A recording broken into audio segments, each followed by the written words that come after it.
Hello everyone and welcome to another video. इस video में हम देखेंगे इंट्रोडक्शन टू अलजेब्रा, जो 10th चैप्टर है। तो लेट्स स्टार्ट। तो अलजेब्रा न्यू कॉन्सेप्ट है ना आपके लिए, तो ये थोड़ा सा डिफ़िकल्ट होगा पहले, लेकिन आसान हो जाना चाहिए।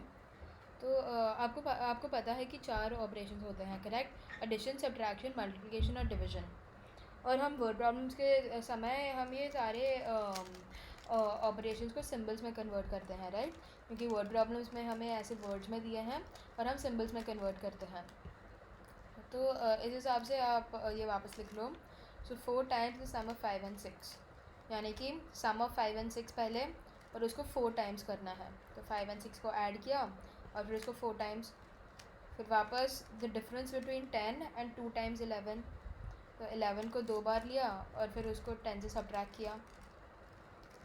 फिर 1/3 of the product of 6 and 8, यानी कि पहले प्रोडक्ट लिया 6 एंड 8 का और फिर उसे 1/3 से मल्टीप्लाई कर दिया, सो 1/3 से, तो ये हो गया divide by 3।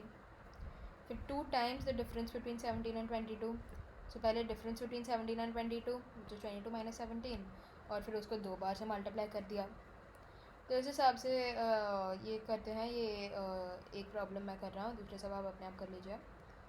Half the sum of 17 and 3।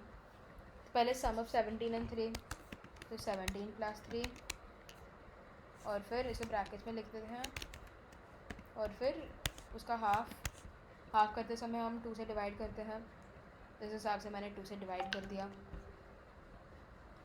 तो अभी आप ये सारे कर लो, ये बहुत आसान है वापस।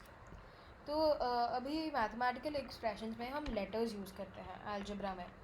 तो information when expressed in mathematical form, तो इन्फॉर्मेशन को जब हम मैथमेटिकल फॉर्म में लिखते हैं तो हम सिंबल्स ऑफ मैथमेटिकल ऑपरेशंस लिखते हैं। तो उसे कहते हैं मैथमेटिकल एक्सप्रेशन। तो जब हम कोई भी ऐसे 6+2, तो ये सारे जो भी हमने किए अभी, ये सारे मैथमेटिकल एक्सप्रेशंस हैं, इन्हें सारे एक्सप्रेशंस कहते हैं। तो इस हिसाब से हम लेटर्स भी यूज़ कर सकते हैं मैथमेटिकल एक्सप्रेशंस में, सिर्फ नंबर्स नहीं but letters like N, X, M, वैसे लेटर्स जो 26 अल्फ़ाबेट्स हैं। तो इस हिसाब से if 10 is added to a number, the sum is 460। तो कोई भी एक नंबर है तो हमने उसे एक लेटर दे दिया। तो ये नंबर है सपोजिंग M, उसे हमने ये लेटर दे दिया M। तो अगर हमें कोई नंबर का वैल्यू नहीं पता है, उन्होंने बस बताया है कि एक ऐसा नंबर है और वैल्यू नहीं पता हमें कि वो 5 है, 6 है, पता नहीं क्या है, तो उसके बजाय हम बस लिख देते हैं एक लेटर लाइक X या M या Y या Z, हम कुछ भी लिख सकते हैं यहाँ। ये लेटर, कोई भी एक लेटर, लेकिन हमेशा लोअर केस रखते हैं हम, क्योंकि आसान होता है। फिर is added to a number, तो इसको 10 से ऐड किया, तो द सम इज़ 460, तो उसका रिज़ल्ट हुआ 460। तो कोई भी नंबर लिया, उसको 10 से ऐड किया और उसका रिज़ल्ट हो गया 460, करेक्ट? इस हिसाब से सेकंड वाला देखते हैं। If a certain number is multiplied by 2, तो कोई नंबर लिया, उसे 2 से मल्टीप्लाई किया। तो कोई भी नंबर था, इस केस में भी M लिख दिया और उसे 2 से मल्टीप्लाई किया, सो टाइम्स 2, तो द प्रोडक्ट इज़ 58, उसका आंसर हो गया 58। तो the sum of 75 and certain number, तो 75 और एक और नंबर को ऐड किया तो उसका आंसर इज़ 105। तो ऐसे लिख दिया हमने।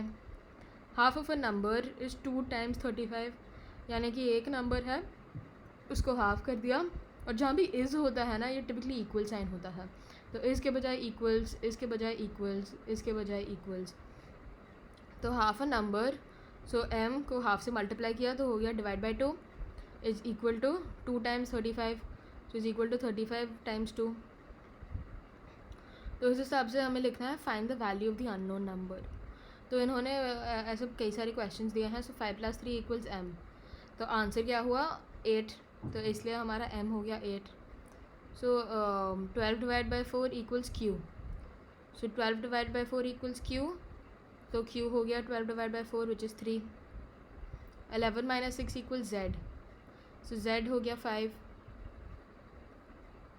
तो इस हिसाब से ये देखते हैं, ये पहले एक्सप्रेशंस लिखते हैं हम। तो the product of 45 and a certain number is 135, so 45 multiplied by a certain number, let's suppose M, is equal to 135.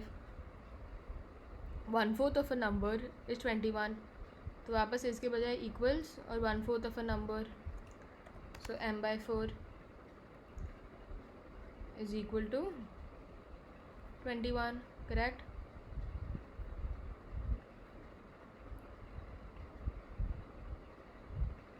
is equal to 21. The difference between 35 and 23 is equal to twice a certain number. So 35 minus 23 is equal to 2 times m, some number. इस हिसाब से आप 6, 7, 8 अपने आप कर लीजिए. तभी in place of m we're going to use p. तो p डालेंगे हम ये बॉक्सेस में और फिर हमें आंसर ढूंढना है.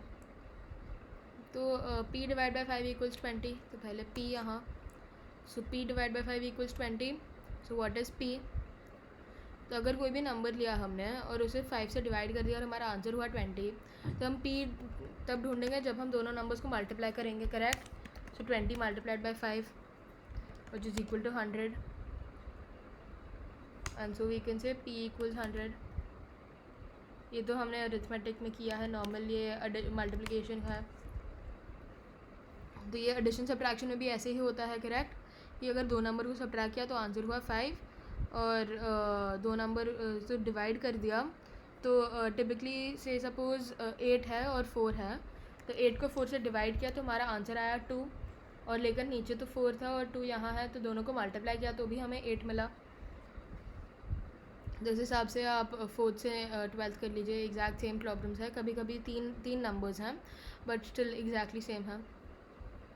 अभी ये देखते हैं कॉन्स्टेंट्स, वेरिएबल्स एंड कोएफिशिएंट्स. ये क्या होते हैं? तो constants and variables are those numbers जहाँ की मतलब कांस्टेंट होता है, जो होता है नंबर्स जैसे नॉर्मल हमारे नंबर्स 1 2 3 4 5 6, और वेरिएबल्स वो नंबर्स होते हैं जो होते हैं एम एन पी क्यू, जो हमने ऊपर यूज़ किया अभी. सो ये वेरिएबल्स का वैल्यू चेंज होता है. तो ये वेरिएबल्स का वैल्यू कभी फिक्स नहीं होता है, हम कुछ भी निकाल सकते हैं. सो constant is 4. So perimeter of a square is 4 times the length of a side.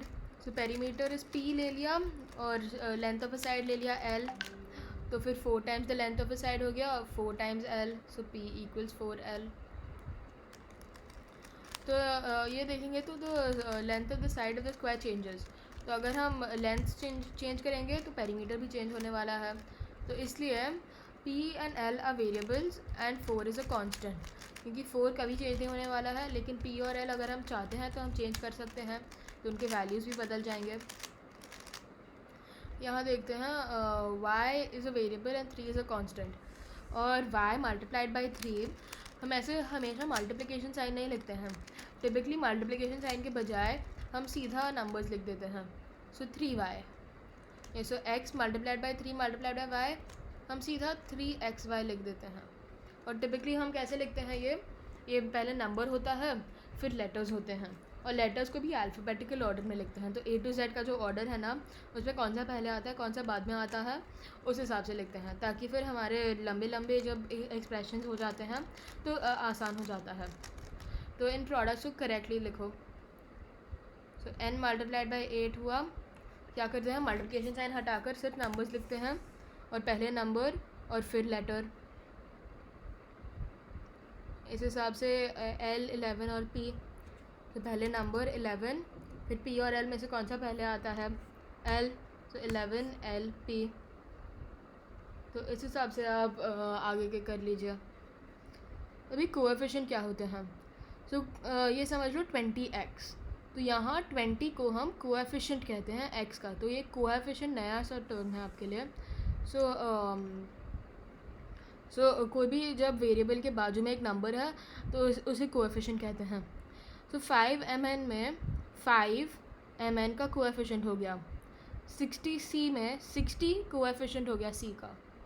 तो इस हिसाब से 6ab में coefficient of ab is 6, and coefficient of yz इस केस में हुआ 78. तो इस हिसाब से आप ये वाले लिख लीजिए. सिर्फ इंटीजर लिखना है, तो ये हो गया कोएफिशिएंट. अभी what are terms and expressions? ये सारे नए नए चीज़ें जो आपको याद रखने पड़ेंगे कि ये मतलब क्या है इनका. ताकि आप क्वेश्चंस में इनको यूज़ कर सको. सो अ टर्म, सो पहले देखते हैं 6m + 4n is called an algebraic expression. तो ऊपर हमने देखा था मैथमेटिकल एक्सप्रेशन जो जहाँ हमने नंबर्स को यूज़ किया था. इस केस में है एल्जेब्रिक एक्सप्रेशन जिसमें हम लेटर्स को भी यूज़ करते हैं. नाउ 6m एंड 4n ये दोनों टर्म्स हैं. टर्म्स क्या होता है? तो टर्म्स बेसिकली एडिशन और सब्ट्रैक्शन से डिफ्रेंशिएट करते हैं. मतलब जब भी एडिशन साइन आता है बीच में तो यानी कि ये दो अलग अलग टर्म हो गए. लेकिन अगर मल्टीप्लिकेशन है या डिवीजन है जो फ्रैक्शन के फॉर्म में लिखते हैं तो वो एक ही टर्म होता है. तो 6 divided by m is one term. It's not कि 6 एक टर्म है और m एक और टर्म है, या 6 मल्टीप्लाइड बाई m जो ऐसे हम लिखते हैं, ये हमने देखा था.